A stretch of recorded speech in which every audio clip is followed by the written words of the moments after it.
ओम शांति। 5 दिसंबर 2024 के बा के मधुर महावाक्य। बा ने कहा, मीठे बच्चे, तुम्हें जो भी ज्ञान मिलता है उस पर विचार सागर तो मंथन करो। ज्ञान मंथन से ही अमृत निकलेगा। तुम्हें जो भी ज्ञान मिलता है उस पर विचार सागर मंथन तो करो। ज्ञान मंथन से ही अमृत निकलेगा। प्रश्न, 21 जन्मों के लिए मालामाल बनने का साधन क्या है? 21 जन्मों के लिए मालामाल बनने का साधन क्या है? उत्तर, बा कह रहे हैं, ज्ञान रतन। जितना तुम इस पुरुषोत्तम संगम युग पर ज्ञान रतन धारण करते हो उतना मालामाल बनते हो। अभी के ज्ञान रतन वहां हीरे ज्वार्त बन जाते हैं। जब आत्मा ज्ञान रतन धारण करे, मुख से ज्ञान रतन निकाले, रतन ही सुने और सुनाए, तब उनके हर्षित चेहरे से बाप का नाम बाला हो, आश्रय गुण निकले, तब मालामाल बने। फिर बाबा ने हम बच्चों को ज्ञान और भक्ति के बारे में समझाया। बाप कहते हैं, मुरली माना ज्ञान देना। कौन सा ज्ञान देना? फकीर लोग भी मुरली बजाते हैं, कहते भी हैं कि ज्ञान का जादू है। अज्ञान को जादू नहीं कहेंगे, कहते हैं मुरली तेरी में जादू। कौन सा जादू? स्वयं को परिवर्तन करने का जादू।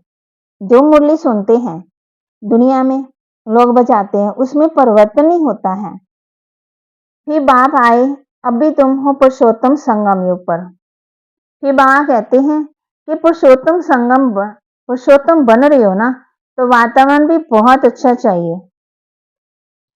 अभी तुम हो स्टूडेंट, ईश्वरीय स्टूडेंट, जानते हो ना, मनुष्य देवता बनने की पढ़ाई पढ़ रहे हो। बाप को कितनी गालियां भी देते रहते। बाप कहते हैं, कितनी खुशी रहनी चाहिए। अभी तुम जो ज्ञान रत्न लेते हो ना, फिर ये सच्चे हीरे जवाहरात बन जाते हैं। बाबा हम बच्चों को बताते हैं। बाप कहते, मीठे बच्चे, देह साय देह के सब संबंध छोड़ो। आत्मा शरीर छोड़ती है तो फिर शाहूकारी आदि सब खत्म हो जाती है।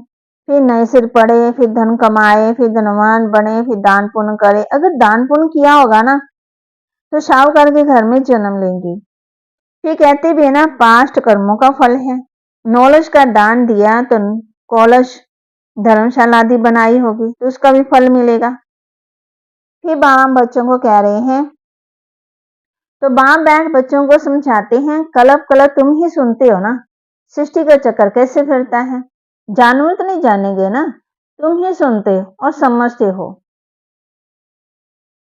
मुरली चलाने वाले का विचार सागर मंथन चलता रहेगा कि इस टॉपिक पर समझाएं। फिर बाबा ने हम बच्चों को बताया अलफ और बे के बारे में। अलफ एक ही है, एक ही भगवान है, बाकी सभी बच्चे हैं। बाप को अलफ कहा जाता है। तो पहले पहले समझाने देनी है एक बाप की। शिव को बाबा के सभी याद करते हैं ना। फिर बाबा ने हम बच्चों को धारणा के लिए कहा, अपनी शाहूकारी पोजीशन आदि का हंकार मिटा देना है। अविनाशी ज्ञान धन से स्वयं को मालामाल बनाना है। सर्विस में कभी भी थकना नहीं है। वातावरण को अच्छा रखने के लिए मुख से सदा रतन निकालने हैं। दुख देने वाले बोल ना निकले, ये ध्यान रखना है। हर्षित मुख रहना है। वरदान, कैसे भी वायुमंडल में मन बुद्धि को सेकंड में एकाग्र करने वाले सर्वशक्ति संपन्न भव। कैसे भी वायुमंडल में मन बुद्धि को सेकंड में एकाग्र करने वाले सर्वशक्ति संपन्न भव। बाप दादा सभी बच्चों को सर्व शक्तियां वर्षे में दी है। याद की शक्ति का अर्थ है मन बुद्धि को जहां लगाना चाहो वहां लग जाए। वैसे कैसे भी वायुमंडल के बीच अपने मन बुद्धि को सेकंड में एकाग्र कर लो। स्थिति हलचल की हो, वायुमंडल तमोगुनी हो, माया अपना बनाने का प्रयत्न कर रही हो, फिर भी सेकंड में एकाग्र हो जाओ। ऐसी कंट्रोलिंग पावर हो, तब कहेंगे सर्वशक्ति संपन्न। स्लोगन, विश्व कल्याण की जिम्मेवारी और पवित्रता की लाइट का ताज पहनने वाले ही डबल ताजधारी बनते हैं। विश्व कल्याण की जिम्मेवारी और पवित्रता की लाइट का ताज पहनने वाले ही डबल ताजधारी बनते हैं।